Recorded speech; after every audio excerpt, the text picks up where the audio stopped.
இருகாலும் தோன்றும் வெஞ்ச மலரில் விளையாடிக்கும் யாருடைய சேர்ந்த தொலைபதி அவர்களுக்கு விளக்கம் தராங்க. பொன்னாடை அணிவித்து பெருமதுறார்கள். எனக்கு பொன்னாடை பொருத்தி கௌரவப்படுத்திய பழத்தில் சிறந்த கனி நிறைய இருக்கு. அதுல இதற்கு பேர் ராஜகனி அப்படின்னு பேரு. ஆனா எத்தனையோ கனிகள் இதை விட பெரிய கனியெல்லாம் இருக்கு. பலாப்பழமெல்லாம் பெருசு தானே. அதையெல்லாம் விட்டுட்டு இதை மட்டும் ஏன் ராஜகனின்னு வச்சாங்க பேரு அப்படின்னு இன்னைக்கு வந்திருக்கிற நாரதர் ஜெயபாரதி கொஞ்சம் சொல்லணும். வந்த உடனே வம்ப ஆரம்பிச்சாதான் நமக்கு ஒரு திருப்தியா இருக்கு. அது என்னமோ தெரியல, பிறவி குணமா போயிடுச்சு. இப்பிறவியில எனக்கு ஆண்டவன் கொடுத்த வரப்பிரசாதமே இந்த மாதிரி அடுத்தவளை இம்சப்படுத்தி பாக்குறதா. சொல்லக்கூடாது, சில கருத்துக்கள் வெளியாகிறது. ஓஹோ, நன்றி. அறிவாளிங்கிறது அடிக்கடி நீங்க நிரூபிச்சுட்டு இருக்கீங்க. பொன்னாடை போர்த்தி ராஜகனியும் எனக்கு அளித்த மதிப்பிற்கு மரியாதைக்குரிய சாத்தமங்கலம் கிராமத்தினருக்கும் மற்றும் இந்த விழாவினை மிக மிக சிறப்பாக நடத்தி கொண்டிருக்கிற விழா குழுவினர்களுக்கும் இந்த நாடகத்தை இப்படித்தான் ரசிக்க வேண்டும் என்ற முறையில் ரசித்துக் கொண்டிருக்கிற அன்பான ரசிகர்களுக்கும் எங்களை எல்லாம் இங்கு வருவதற்கு அடிப்படை காரணமாக அமைந்த மதிப்பிற்கு மரியாதைக்கு உரிய என்னுடைய நாடக கலை உலக ஜாம்பவதி சகோதரி வசுந்தரா தேவி, அன்பு மாமா மதிப்பிற்குரிய கணேசன் மாமா அவர்களுக்கும் என்னுடைய சார்பாகவும் நான் சார்ந்த கலை குடும்பத்தின் சார்பாகவும் பணிவான வணக்கங்களையும் நன்றிகளையும் தெரிவித்துக் கொள்கிறேன். நன்றி, வணக்கம். அதெல்லாம் கைத்தட்டன்னு நினைக்கிறவங்க மட்டும் தட்டுங்க, விருப்பப்படலாம் தட்ட வேண்டாம். ஏன்னா பொன்னாடை போடுறது வந்து நம்ம கிராமத்துக்கு வந்தவங்களை கௌரவப்படுத்துறது இல்லையா? அப்படியே அப்படி கை தட்டுனா என்ன அர்த்தம்னா அந்த அம்மாவுக்கு பொன்னாடை போடுத்துனதை நாங்களாம் ஏற்றுக்கிட்டோம் அப்படின்னு இந்த தெரிவிக்கிறது அந்த கை தட்டல். ஒரு 2-3 பேர் மட்டும் தட்டிட்டு மற்றவங்க தட்டுறதுன்னு என்ன அர்த்தம் தெரியுமா? இவங்கெல்லாம் ஏற்றுக்கிட்டாங்க. அவங்கெல்லாம் என்ன நினைக்கிறாங்க, அடையாப்பா அந்த அம்மாவுக்கெல்லாம் ஒரு பொன்னாடையை போத்திக்கிட்டு சும்மா இதில் ஒரு எலும்பு சம்பளத்தை வேறு கொடுத்துக்கிட்டு ஆமாம் சரியா வேற எதுவும் பிடிச்சி போய் வந்திருக்கு, கையில் கனியை வேற கொடுத்துக்கிட்டு அப்படிங்கிற மாதிரி தெரியும். அதனால எனக்கு பொன்னாடை பொருத்தினதை மனதளவில் ஏற்றுக்கிட்டோம் அப்படின்னு நினைக்கிறவங்க மட்டும் கை தட்டுங்க போதும். ஆத்தி நமக்கு உங்களோட ஓட்டு இருக்கும் போல இருக்கு. அந்த பக்கம் தான் கொஞ்சம் குறைவா இருக்கு. இல்லை கையை கட்டிக்கிட்டு இருக்காங்க போல இருக்கு தட்ட நினைப்பல. சரி, சொன்ன உடனே சில கிராமங்களை பார்த்துக்கோங்க, சொல்லி கை தட்டுறது யோசிச்சுட்டே இருப்பாங்க. அப்படி இல்லாம சொன்ன உடனே என்னுடைய அன்புக்கு கட்டுப்பட்டு கைதட்டி அனைத்து சொந்தங்களுக்கும் என்னுடைய மனமார்ந்த நன்றி. நன்றி கட்டவன்.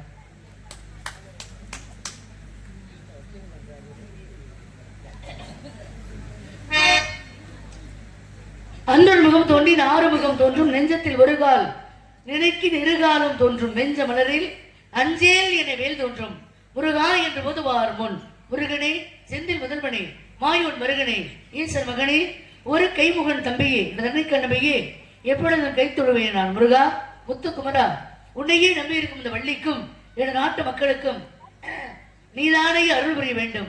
வேலை வணங்குவது நமக்கு வேலை, அந்த செவ்வேளை எவ்வேளை வணங்க வேண்டும். எந்த வேலையும் அந்த கந்த வேலையே நினைக்க வேண்டும். ஏன் கந்த வேலை நினைக்கணும்? அப்பதான் நம்ம வந்த வேலை சரியா நடக்கும். விழா யாருக்கு? ஐயனாருக்கு. அப்படித்தானே? ஐயனாருக்கு விழா எடுக்கும்போது இந்த அம்மா என்னப்பா கந்த வேலை வணங்க சொல்லுது அப்படின்னு நம்ம எல்லாரும் பூலோகத்துல பிறந்திருக்கோம். இந்த பூலோக கலியுகத்துக்கு தலைவர் யார் தெரியுமா? கலியுக வரதன் கந்த பெருமான். தலைவரை பார்த்துட்டோம்னா காரியம் கிராமத்துக்கு சுலபமா நடக்கும். அவ்வளவுதான் பிரச்சனை. சரியா? இப்ப யாரை வணங்கணும் அப்படின்னா முருகப்பெருமானை வணங்க வேண்டும். உண்மையிலேயே எனக்கு குரல் இன்னைக்கு எப்படி இருக்கு தெரியுமா? குரல் உள்ள பேசும் பொழுது எடுங்க அப்படின்னு சொன்னேன். வெளியில வந்து பார்த்தா நானா இப்படி பாடுறேன் அப்படின்னு ஆச்சரியமா இருக்கு. அதுக்கு காரணம் எங்க அப்பா 15 வருடங்களுக்கு மேல அவர் என்னை அறிமுகப்படுத்திய கீழே அந்த பகுதி எல்லாமே என்னை அறிமுகப்படுத்தி வச்ச ஏஎஸ் மணியன் அப்பா அவர்களுக்கு இந்த நேரத்தில் என்னுடைய மனமார்ந்த நன்றியினை தெரிவித்துக் கொள்கிறேன். அதோட என் உடன்பிறப்பு சகோதரர்கள் அனைவருக்கும் என்னுடைய மனமார்ந்த பணிவான வணக்கங்கள். நன்றி நன்றி.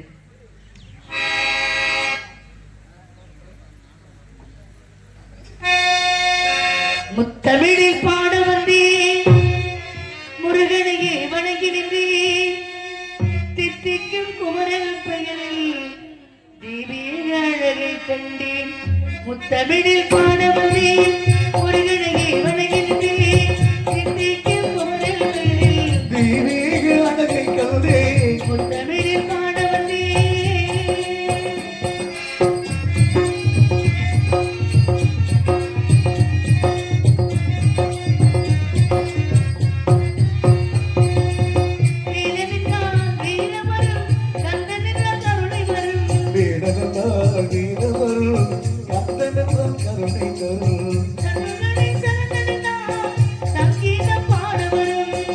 மகனே சரணடைத்தான் சங்கீதம் பாட வரும்.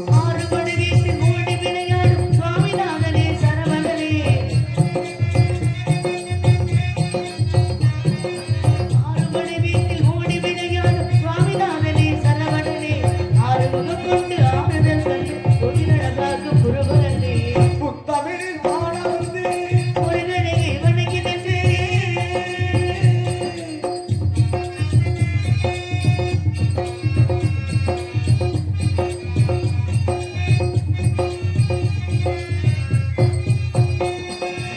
பாரதத்தாய் மடியிலே பண்புடனே பழக வந்தேன்.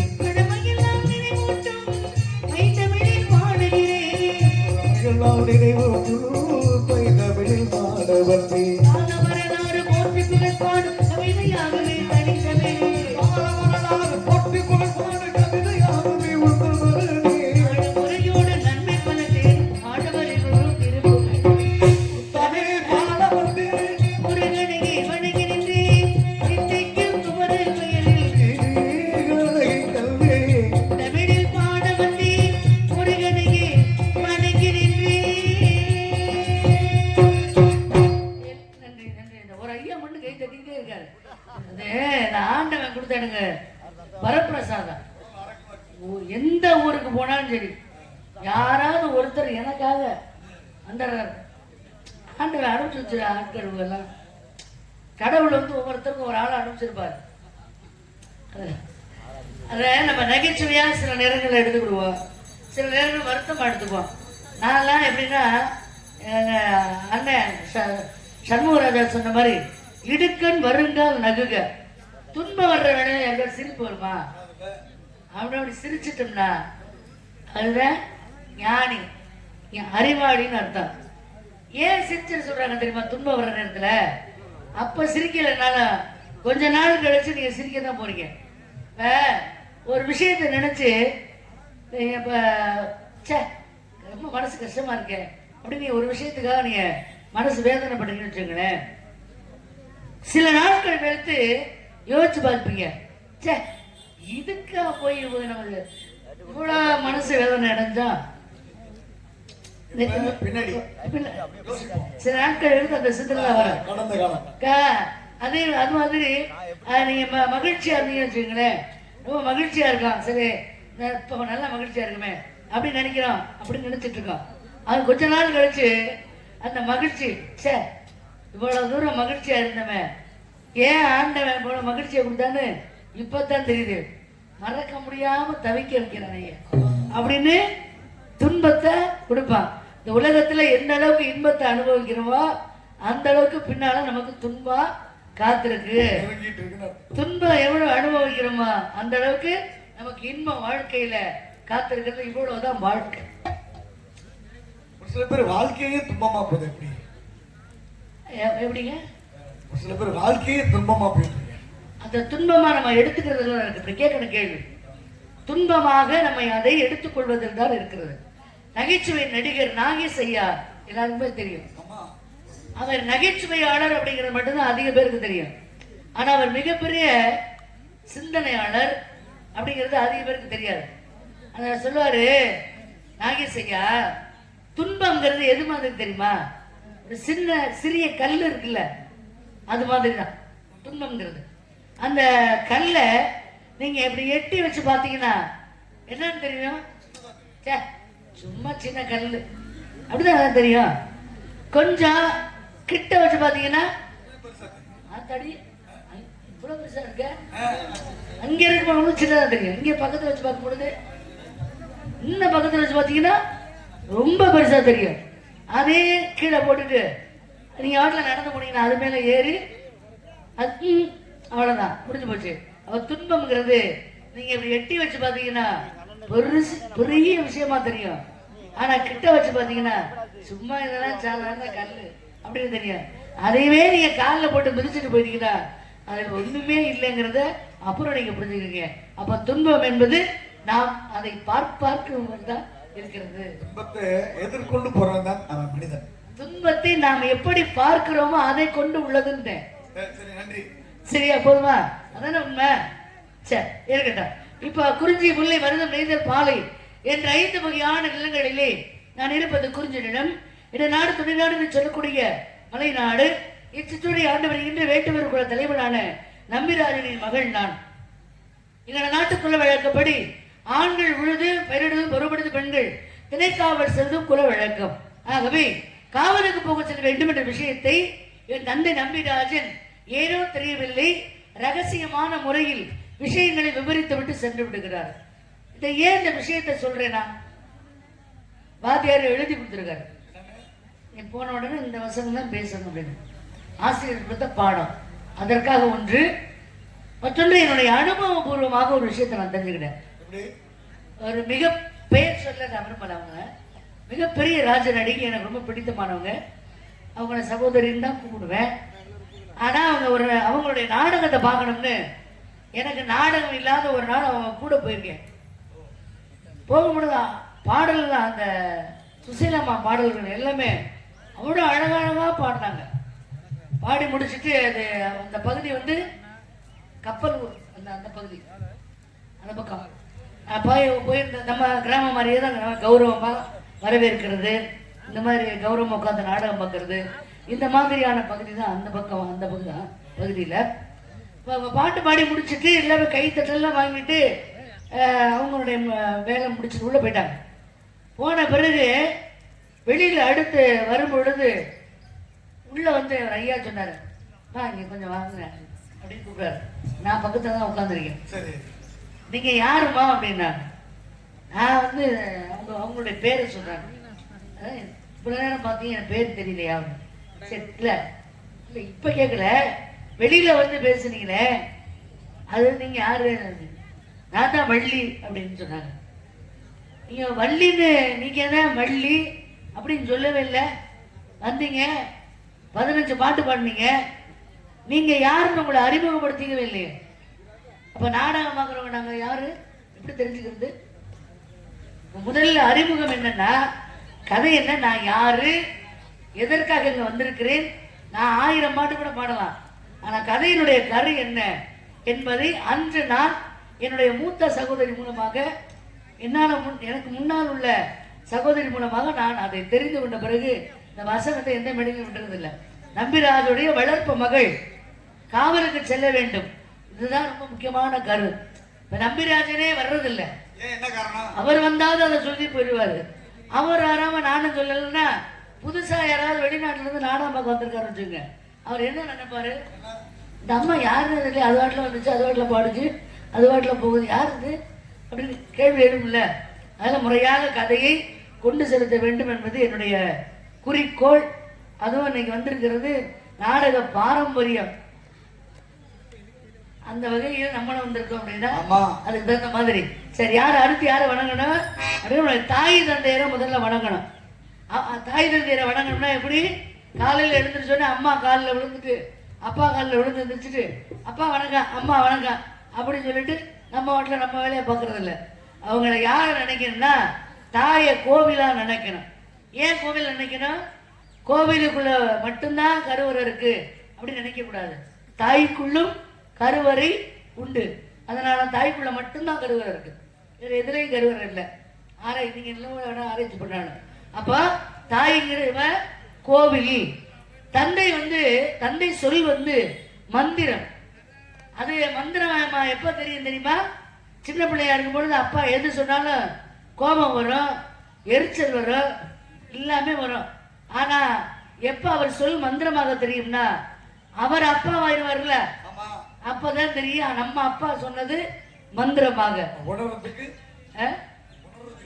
உணர்வதற்கு அவரவர் அப்பாவாகும் பொழுதுதான் தெரியும் அப்பாவோட சொல் எவ்வளவு பெரிய மந்திரம் என்பது அப்பொழுதுதான் தெரியும். அதனால முதல்ல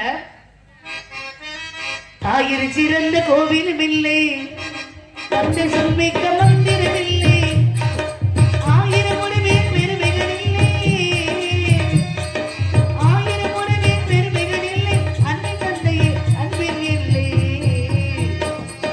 தாயின் சிறந்த கோவிலும் இல்லை, தந்தை சொல்மிக்க மந்திரம் இல்லை.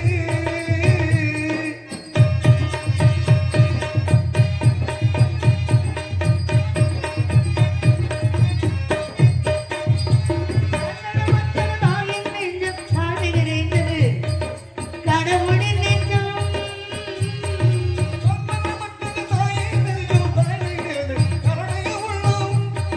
மண்ணையில் காப்பவர் மாந்தரும் தெய்வம், மண்ணையில் காப்பவர் மாந்தரும் தெய்வம், அன்னை பிதாவும் உண்டறி தெய்வம். தாயின் சிறந்த கோவிலும் இல்லை, தந்தை சொல்மிக்க மந்திரம் இல்லை.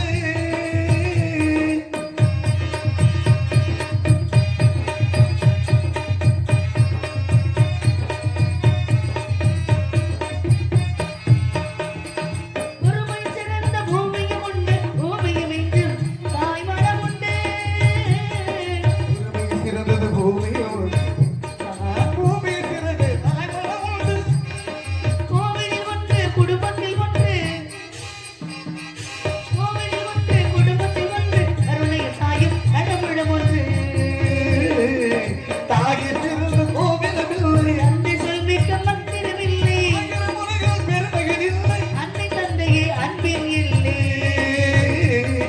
தாயில் சிறந்த கோவிலும் இல்லை, தந்தை சொல்மிக்க மந்திரம் இல்லை. கந்தன், நன்றி நன்றி. கந்தன், கடம்பன், கார்த்திகேயன், கதிர்வேலன், சண்முகன், ஷடச்சரன், ஆறுமுகன், சரவணபவன், சுப்பிரமணியன், செந்தில் குமரன், வடிவேலன், குழகன், குகன், குக்குடுகளாரி, மங்கை ஏரி, இப்படி பல பல பெயர்களை பெற்றவர் மட்டுமல்ல, பல பல பெயர் பெற்றவர் அவர். அப்படிப்பட்டவரை நான் விரும்புறேன். ஏன் விரும்புறேன்?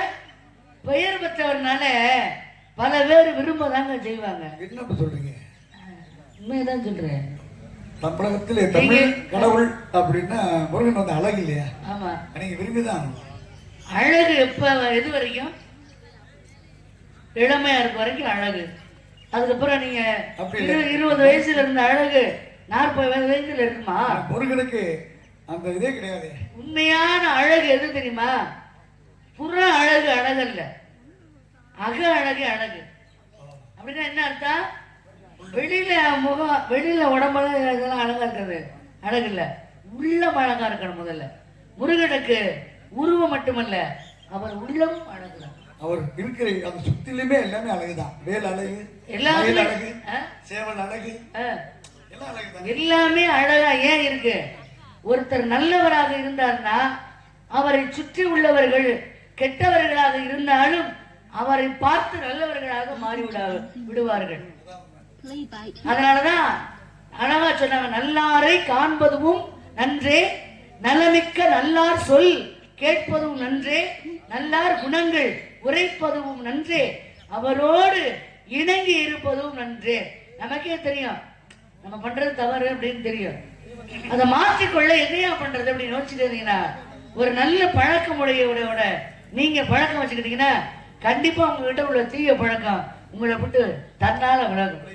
இதுதான் உண்மையான பழக்கம். நீங்க நல்லவராகவே இருந்தாலும் தீயவரோட போய் நீங்க பழகினீங்கன்னா நாளடைவில் அவர்கிட்ட உள்ள குணம் கண்டிப்பா வந்து சேர்ந்துடும். நம்மளும் ஒரு நாளைக்கு சாப்பிட்டு தான் பார்ப்போம், அது என்னதான் இருக்கணும் சொல்றேன் பொதுவாக அப்படிங்கிற சிந்தனைகளை உருவாக்கி விட்டுருங்க. அதனால சரி, இருந்தாலும் தமிழ்நாட்டுக்குள்ள மட்டும் இல்ல, இந்தியாவுக்குள்ள மட்டும் இல்ல, வெளிநாடு வரைக்கும் இந்த நாடக கலை கொண்டு செல்லக்கூடிய நம்ம ஒரு கச்சேரி அன்பு சொந்த திரு அண்ணன் அவர்களுக்கு மனமார்ந்த நன்றி. இப்ப யாரை எப்படி முருகன் நான் விரும்புறேன் தெரியுமா? குயிலே கவி குயிலே யாரை என்ன பாடுகிறாய் மனசுக்குள் ஆசை வைத்த மன்னன் வந்தாரா குயிலே கவி குயிலே. நீங்க மட்டும் எப்படிங்க அந்த நெய்வா பாடுறீங்க? இன்னைக்கு ரொம்ப கொஞ்சம் சிரமமா இருக்கு. இல்லைன்னா நைவா இருக்கும், உங்களுக்கே தெரியும். யார் வரவை தேடுகிறாய் மனதுக்கு அர்த்தம் சொல்லு, கந்தன் வந்தானா நான் முயற்சி பண்ணி பாக்குறேன். அர்த்தம் சொல்லு, முருகன் வந்தானா. அப்படி. குயிலே கவி குயிலே யாரை என்ன பாடுகிறாய் மனசுக்குள் ஆசை வைத்த மன்னன் வந்தானா குயிலே கவி குயிலே யார் வரவை தேடுகிறாய் உறவுக்கு அர்த்தம் சொல்ல கந்தன் வந்தானா உறவுக்கு அர்த்தம் சொல்ல கந்தன் வந்தானா குயிலே கவி குயிலே.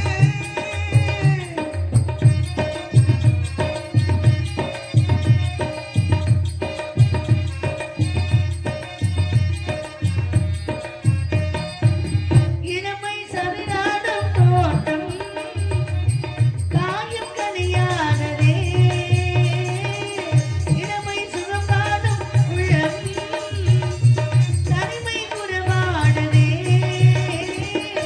நாடை சொல்றது என் கண்களே மாடை கொள்வது என் நெஞ்சமே குயிலே தெரிந்தால் வரச் சொல்லடி இது தேன் மட்டு பாடு என்று நீ சொல்லடி குயிலே கவி குயிலே. யாரை என்னை பாடுகிறாய்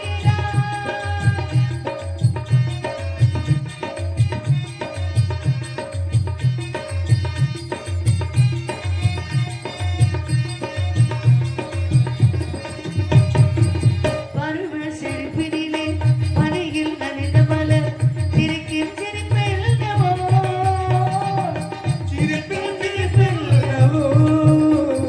மெல்ல மெல்ல அங்கமிக துள்ள துள்ள மெல்ல மெல்ல அங்கமிக துள்ள துள்ள அள்ளிக்கொள்ள என்னை வெல்ல இதுதானே நேரம் அர்த்தம் சொல்ல அத்தா வந்தாரா புதியோவன பாடிடும் நின்மேன சொல்லடி குயிலே கவி குயிலே.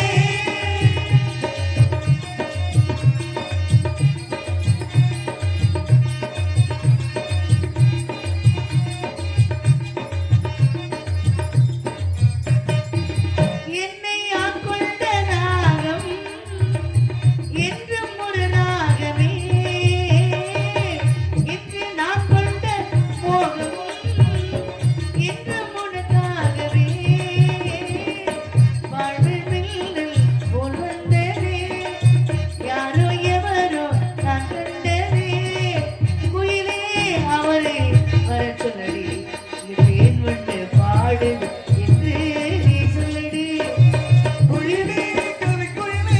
யாரை என்னை பாடுகிறாய் மனதுக்கு அர்த்தம் சொல்ல கந்தன் வந்தானா. குயிலே கவி குயிலே வரவை தேடுகிறாய் உறவுக்கு அர்த்தம் சொல்ல கந்தன் வந்தானா. உறவுக்கு அர்த்தம் சொல்ல கந்தன் வந்தான் உறவுக்கு அர்த்தம் சொல்ல கந்தன் வந்தான்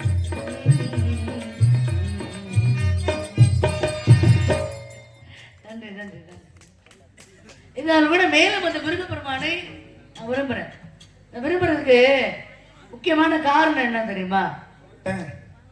ஒவ்வொரு நாடகங்களும் ஒவ்வொரு கருத்துக்களை நமக்கு சொல்லுது இல்லையா? ஏதோ நாடகம் என்ற முறையில பார்ப்பதை விட வள்ளுவர் சொல்ற மாதிரி எப்பொருள் யார் யார் வாய் கேட்பினும் அப்பொருள் மெய்ப்பொருள் அதுக்குள்ள என்ன இருக்கு, இந்த நாடகத்துக்குள்ள அப்படி என்ன விஷயம் இருக்கு அப்படின்னு தெரிஞ்சுக்கிறத. இன்னொரு சொன்னாங்களே 64 கலைகளில் நாடக கலை தான் இருக்கு, வேற எந்த கலை நிகழ்ச்சிகளும் இல்லை. நான் படிச்ச வரைக்கும் அக்ர விளக்கணம், லிகிதம், கணிதம், வேதம், புராணம், வியாக்கரணம், நீதி சாஸ்திரம், ஜோதிட சாஸ்திரம், தர்ம சாஸ்திரம், யோக சாஸ்திரம், மந்திர சாஸ்திரம், சகுன சாஸ்திரம், சிற்ப சாஸ்திரம், உருவ சாஸ்திரம், இதிகாசம், காவியம், அலங்காரம், மதுரவாடனம், நாடகம். 20வது கலையாக வருவது நாடக கலை மட்டும்தான். வேற எந்த கலையும் 64 கலைகளில் வேற எந்த கலையும் இல்லை. கரகாட்ட கலையோ இல்ல கச்சேரி கலையோ ஆடல் பாடல் கலையோ இல்லை, நாடக கலை தான் இருக்கு. ஏன் அவ்வளவு இந்த நாடகத்திற்கு முக்கியத்துவம் கொடுத்தாங்கன்னா ஒவ்வொரு நாடகங்களும் மக்களுக்கு நல்ல நல்ல கருத்துக்களை கொடுக்கக்கூடியது, மக்களுக்கு நேரடியாக கொண்டு செல்லக்கூடியது. சத்யவான் சாவித்திரி தம்பி கொஞ்சம் வாலி மட்டும் ஹலோ தம்பி கொஞ்சம் லைட் நல்லா இருக்கு எனக்கு அக்காங்க வாலி கெயின் போதியா அப்ப எதற்காக அந்த நாடக கலைக்கு இப்ப முத்தமிழ் இருக்கு, என்னென்ன தமிழ், இயற்றமிழ், இசைத்தமிழ், நாடக தமிழ் தான் இருக்கு. வேற எந்த கலையாவது இருக்கா? கரகாட்டக்கலை, கச்சேரிக்கலை, அதுக்காக கரகாட்டம் பார்க்க கூடாதுன்னு சொல்ல. எல்லா கலையும் கண்ணுக்கு குளிர்ச்சி தர்ற எல்லா கலையும் பாருங்க, ரசிங்க. அதனால தப்பு இல்லை, எந்த கலையும் நான் குறை சொல்லல. எல்லா கலையும் பாருங்க. ஏன் பாருங்கன்னு சொல்றேன் தெரியுமா? அதெல்லாம் பார்க்க கூடாது தப்பு அப்படின்னு சொல்லல, பாருங்கன்னு சொல்றேன்னா பாரதியார் தான் சொல்றாரு. என்ன சொல்றாரு? 17 மொழிகளை கற்றவரா பாரதியார். தமிழன் தானே இவர். ஏன் 17 மொழியை போய் கத்துக்கணும்? தெரிஞ்சுக்கலாம்ன்றா என்னதான் 17 மொழிகளை கற்ற பாரதியார் சொல்றாரு, யாம் அறிந்த மொழிகளிலே தமிழ் மொழி போல் இனிதாவது இல்ல அப்படிங்கிறாரு.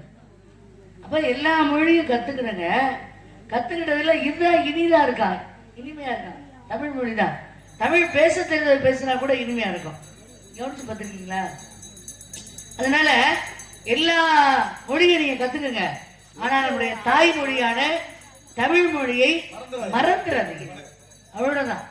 அதனால எல்லா கலையும் நீங்க ரசிங்க, ஆனா நாடக கலையை மறந்துடாதீங்க. அதான் என்னுடைய அன்பான வேண்டுகோள். உங்கள்கிட்ட கையில் எடுத்து வேண்டிக் கொள்வது அதுதான். ஏன்னா நேரடியாக நான் அந்த ஒரு திரைப்படம் பார்க்க போயிருந்தேன், சிவாஜி அப்படின்னு ஒரு படம்.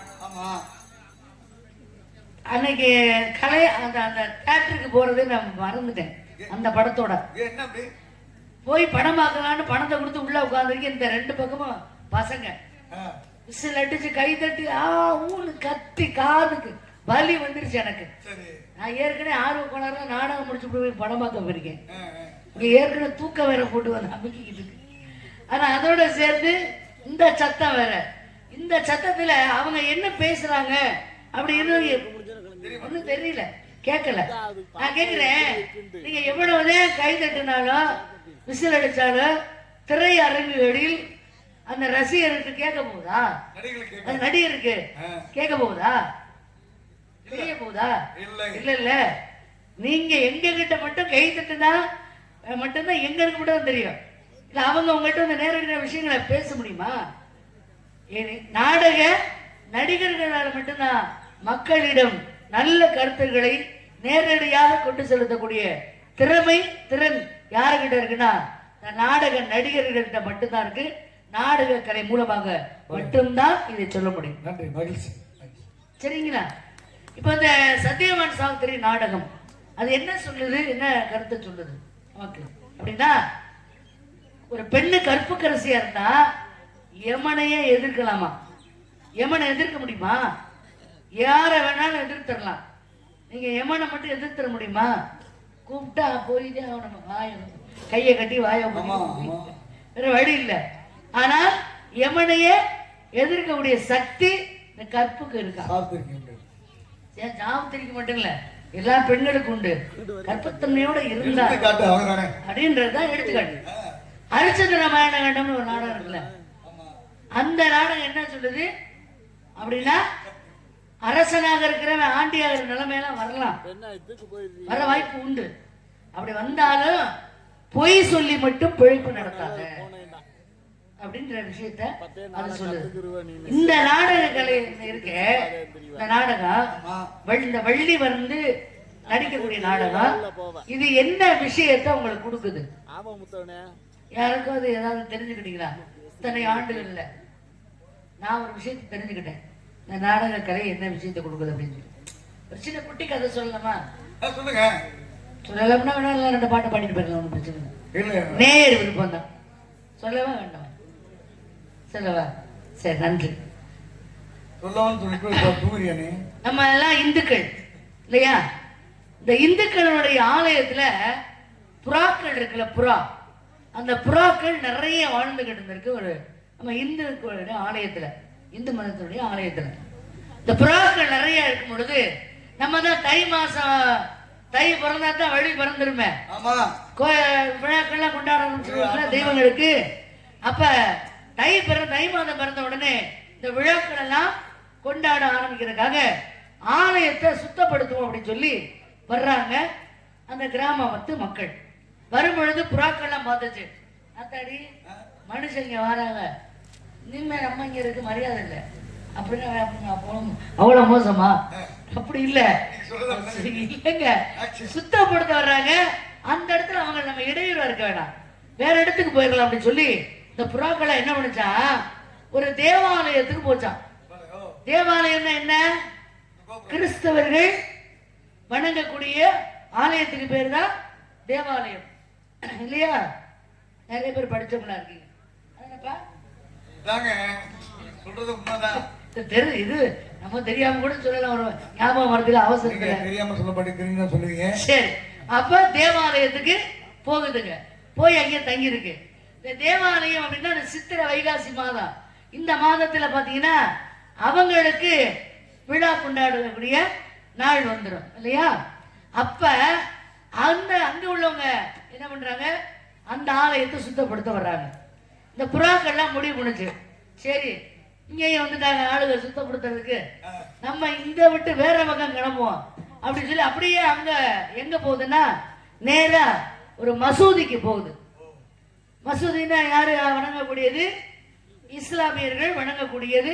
எங்க தம்பி வந்து அண்ணனா தம்பியான்னு தெரியல, வயசுல சண்முகராஜா அடிக்கடி 2-3 தடவை சொல்றாரு, ஏபிஜே அப்துல் கலாம் ஐயா. அவர் வந்து ஒரு இஸ்லாமியர் தான், ஆனா அவரை நம்ம ஒரு இஸ்லாமியரா பாக்குறோமா? ஒரு இந்தியனாகத்தானே பாக்குறோம். அது போல ஏன் அவர் வாழ்ந்த வாழ்க்கை அப்படி, இஸ்லாமியரா வாழல, இந்தியனாக வாழ்ந்தார். அதனால நம்ம அப்படி மாற்றி பார்க்க முடியல வர. அப்ப மசூதிக்கு அங்கே போகுதுங்க, போய் தங்கி இருக்கு. அவங்களுடைய விழாக்காலம் வந்துருச்சு.